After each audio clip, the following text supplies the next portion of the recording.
जय बाबा नरसिंह गौरी, हर हर महादेव। तो हमारा टॉपिक है कि पितृ कौन होते हैं और पितरों को प्रसन्न कैसे करें। देखो, पितृ जो होते हैं वो आपके घर के वो पूर्वज होते हैं जिनका किसी कारण से वंश नहीं चल पाता है और उनकी मृत्यु हो जाती है।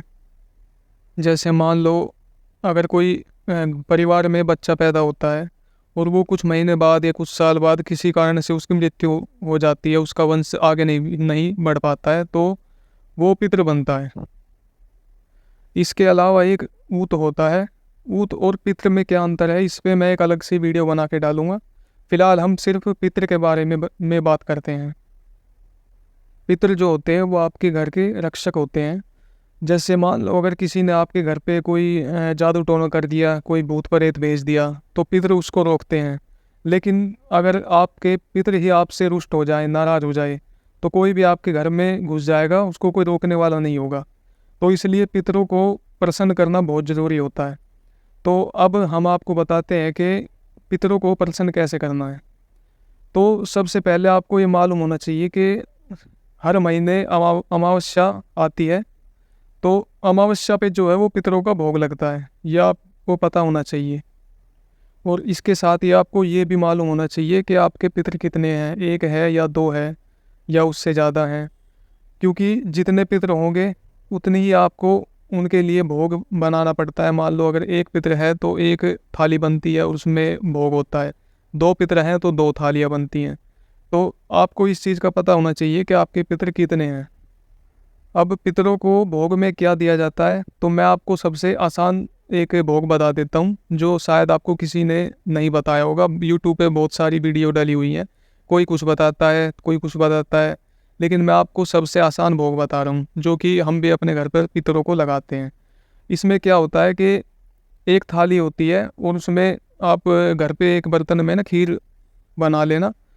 खीर बनाने के बाद में दो रोटी बनाई जाती है और खीर होती है और एक गिलास पानी होता है। तो आप एक थाली तैयार कर लेना, उसमें थोड़ी खीर डाल लेना और दो रोटियां और एक गिलास पानी। और भोग लगाने का जो तरीका होता है वो ये होता है कि एक आपको दिया लेना है, उसमें दिया जला के और दो अंगियारी तैयार कर लेनी है, जो उपले की बनती है। कहीं पे उपला बोल देते हैं, कहीं उसको गोसा बोलते हैं, कहीं कंडा बोलते हैं। तो दो छोटी छोटी अंगियारी तैयार कर लेना, ठीक है। और जहाँ पे आपको भोग लगाना होता है पितरों का, आपके घर पे स्थान है तो अच्छी बात है, नहीं स्थान नहीं है तो कहीं भी आपके घर पे जो खाली स्थान हो, जहाँ पे दीवार हो, दीवार के साथ में आप भोग लगा सकते हो पितरों का। अब पितरों का भोग कैसे लगाना है वो मैं आपको बता दूं। जैसे आपने जोत खड़ी कर ली है, तो अब मान लो आपके दो पितर हैं, तो आपको दो अंगियारी रखनी है। दो से ज़्यादा हैं तो आप टोटल 5 अंगियारी कर सकते हो। जैसे आपने जोत लगा ली और दो अंगियारी रख लिया, अब उस पर थोड़ा घी डालना है। घी डालने के बाद में आप थोड़ा इंतज़ार करो, उसमें अब अग्नि आ जाएगी अपने आप। जो आप अंगियारी रखोगे ना, उस पर अग्नि आ जाएगी। अग्नि आने के बाद में जो भी आपके पितर हैं, जैसे आपने दो थाली बनाई है, दो पितर हैं, तो उसमें से रोटी तोड़ के और उस पर खीर थोड़ी लेके और अंगियारी पे भोग लगाओ। फिर ऐसे ही दूसरी थाली में से लगाना है।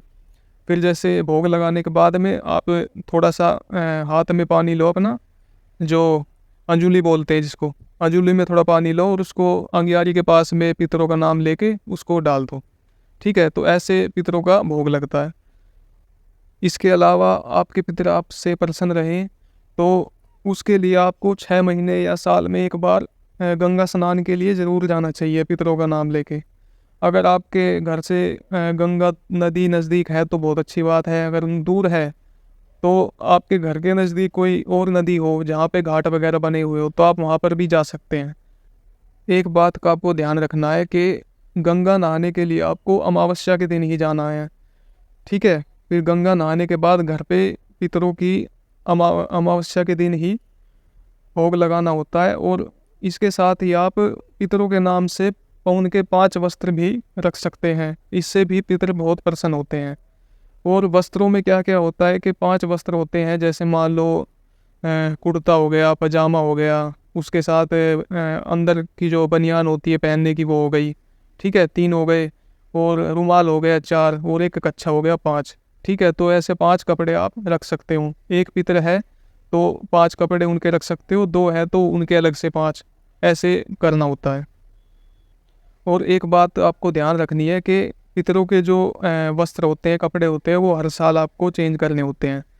क्योंकि जैसे मान लो इंसान भी है तो वो डेली ये लगा लो अपने कपड़े चेंज करता है, लेकिन जो देवी देवता होते हैं उनके कपड़े डेली चेंज नहीं होते हैं।